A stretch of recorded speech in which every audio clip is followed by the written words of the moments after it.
Hi friends, welcome back to my teaching talkies.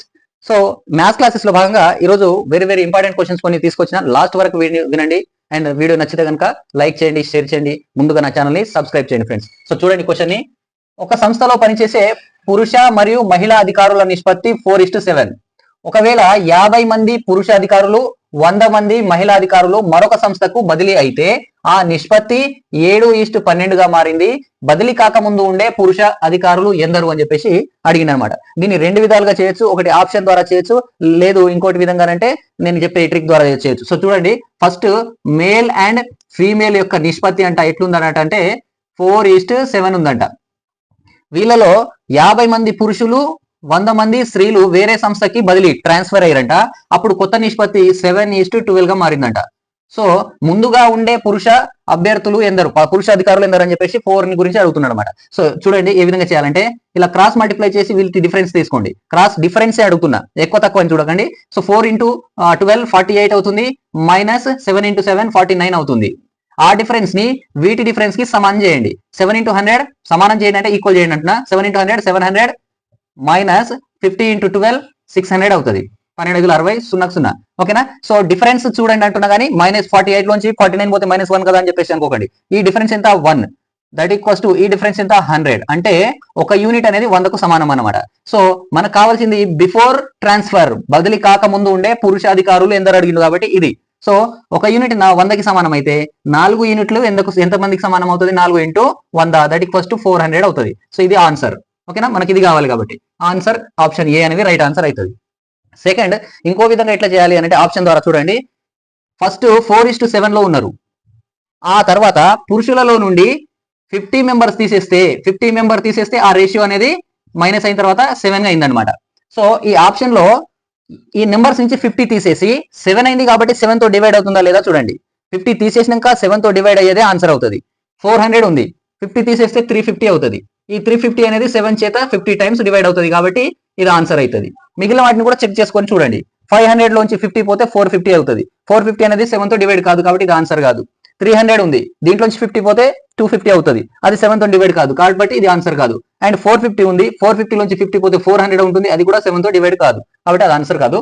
So final గా option A అనేది right answer అవుతుంది అనమాట. ఈ విధంగా చేయాలి. Okay friends, so next question చూడండి. ఒక సంఖ్యను 84తో భాగించగా 37 శేషం వచ్చును. అదే సంఖ్యను 21తో భాగించగా శేషం ఎంత అని అడుగుతున్నాడు. సో ఇటువంటి క్వశ్చన్ ని సింపుల్ గా చూడంగానే ఆన్సర్ పెట్టొచ్చు. ఒక సంఖ్యను 84తో భాగించగా 37 శేషం వస్తే అదే సంఖ్యను 21తో భాగించగా ఎంత శేషం అని అడిగిండు. కాబట్టి ఏదో సంఖ్యని x అనుకుని దాన్ని భాగించి ఇట్లాంటి చేయాల్సిన పని లేదు.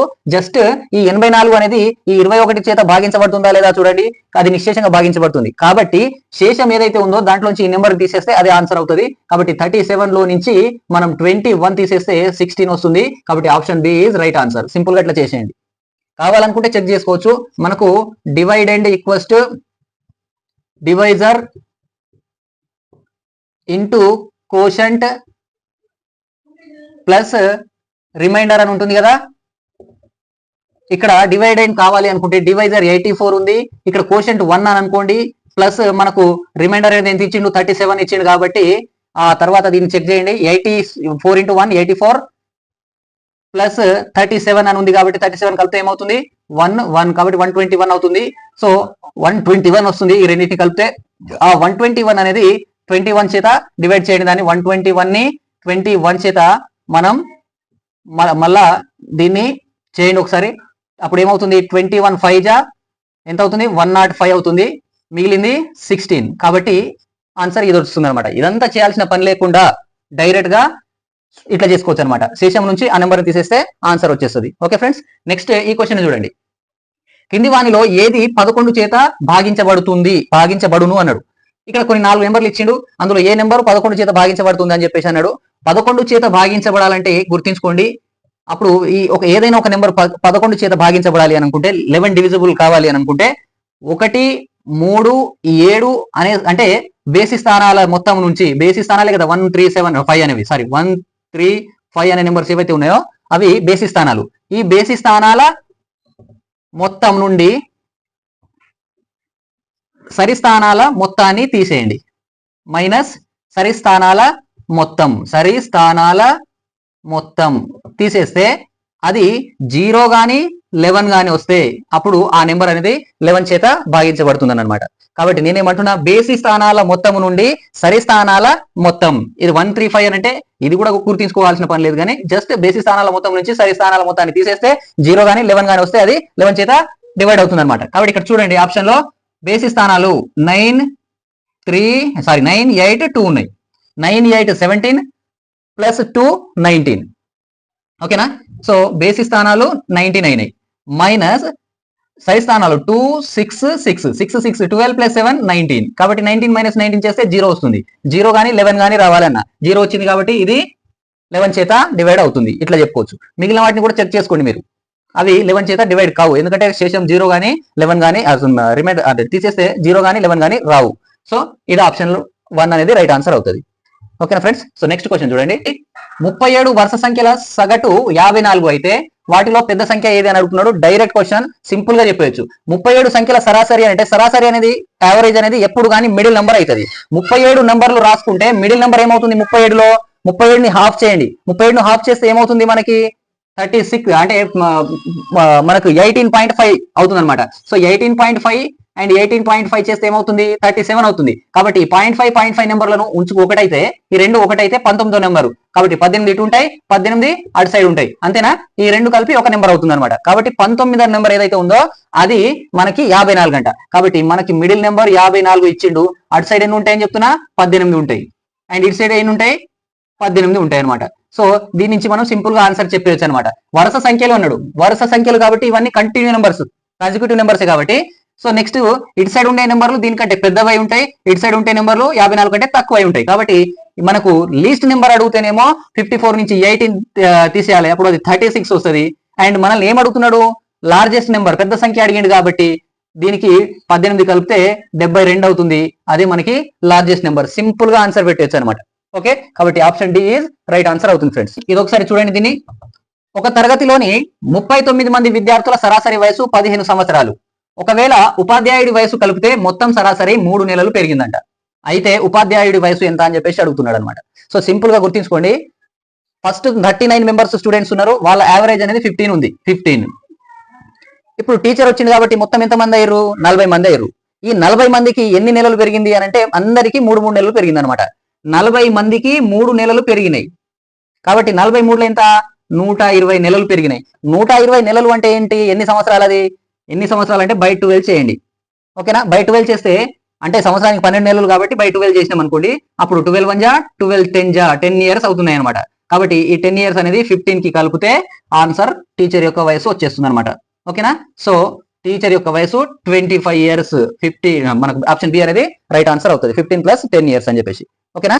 sec θ plus tan θ by sec θ minus tan θ equals to 5/3 అయితే sin θ వాల్యూ కావాలి అంట. దీన్ని కాంపోనెండో డివైడెండో రూల్ ప్రకారం చేయొచ్చు. sec θ plus tan θ by sec θ minus tan θ is equals to 5/3 అని ఇచ్చిండు. కాంపోనెండో అండ్ డివైడెండో రూల్ ఏందనంటే కాంపోనెండో అండ్ డివైడెండో అంటే ఏంది అనంటే ఫస్ట్ పైన లవంలో ఉన్న దాన్ని హారంలో ఉన్న దాంతో కలపండి. sec θ ప్లస్ tan θ ప్లస్ హారంలో ఉన్న దాన్ని కలపండి అన్న కదా, sec θ మైనస్ tan θ అవుతుంది బై మళ్ళా ఇక్కడ లవంలో ఉన్న దాని నుండి హారంలో ఉన్నది తీసేయండి. ఇక్కడ కలిపినా ఇక్కడ తీసేస్తున్నా, దేంట్లో నుంచి? లవంలో దాని నుంచే. కాబట్టి ఇది మైనస్ sec θ మైనస్ tan θ అవుతుంది అనమాట. ఓకేనా? ఇది సేమ్ ఇటు సైడ్ కూడా చేయండి. 5 కి ప్లస్ 3 చేయండి, 5 మైనస్ 3 చేయండి, సరిపోతుంది. ఇప్పుడు ఈ tan θ కి ఈ tan θ క్యాన్సిల్ అయిపోతే sec θ ప్లస్ sec θ 2 sec θ అవుతుంది బై sec θ ప్లస్ tan θ ఇది మైనస్ ఇంటూ ప్లస్ అనేది మైనస్ అవుతుంది కాబట్టి ఈ మైనస్ sec θ కి మైనస్ ఈ ప్లస్ sec θ క్యాన్సిల్ అయిపోతుంది. ఇది tan θ ఇది మైనస్ ఆఫ్ మైనస్ tan θ అంటే ప్లస్ tan θ.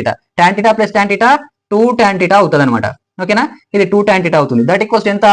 8/2 అవుతుంది అనమాట. రైట్? ఈ 2 కి ఈ 2 క్యాన్సిల్ అయిపోతుంది అండ్ 2 1 జా 2 4 జా వస్తుంది అనమాట. So sec θ by tan θ is equals to 4. sec θ అని అంటే 1/cos θ అని రాస్తాం ఇంటూ 1 tan θ అని అంటే ఏమవుతుంది? ఇది 1 tan θ అని అంటే బైలో ఉన్నది tan θ కాబట్టి ఇది రివర్స్ లో cos θ బై sin θ అవుతుంది. అంతే కదా? tan θ అని అంటే ఏమని రాస్తాం మనం sin θ బై cos θ అని రాస్తాం. ఇది బైలో ఉంటే ఇది జనరల్ గా ఇది ఆల్రెడీ tan θ అనేది బైలో ఉంది కాబట్టి ఇది రివర్స్ అయిపోతుంది. ఓకేనా, రివర్స్ అని అంటే ఏమవుతుంది cos θ బై sin θ అవుతుంది అనమాట. ఓకేనా, కాబట్టి ఇది 4 అవుతుంది. రైట్, లేదు అని అంటే మీరు దీన్ని ఇంకో విధంగా కూడా రాసుకోవచ్చు. ఇటు చూడండి, ఇక్కడ రాస్తున్నా sec θ ఇంటూ 1 బై tan θ ఏమవుతుంది cot θ అవుతుంది కదా, అలా కూడా రాసుకోవచ్చు కదా. That equals to 4. sec θకి sec θ రాసిన, tan θ 1 బై tan θ అంటే cot θ అవుతుంది కాబట్టి cot θ అని రాసిన. సో sec θ ని మనం ఏమని రాస్తాం, మనం sec θ ని 1 బై cos θ అని రాస్తాం ఇంటూ cot θ ని ఏమని రాస్తాం మనం cos θ బై sin θ అని రాస్తాం. దట్ ఈక్వల్స్ ఎంత 4 ఉంది. ఈ cos θ కి cos θ క్యాన్సిల్ అయిపోతే 1 బై sin θ ఉంటది. That equals to 1 by sin θ is equals to 4 అంట. ఈ sin θ ఆడిపోతే ఏమవుతుంది, sin θ ఆడిపోతే 4 కిందికి వస్తుంది కాబట్టి దీని నుంచి sin θ is equals to 1 by 4 వస్తుంది అనమాట.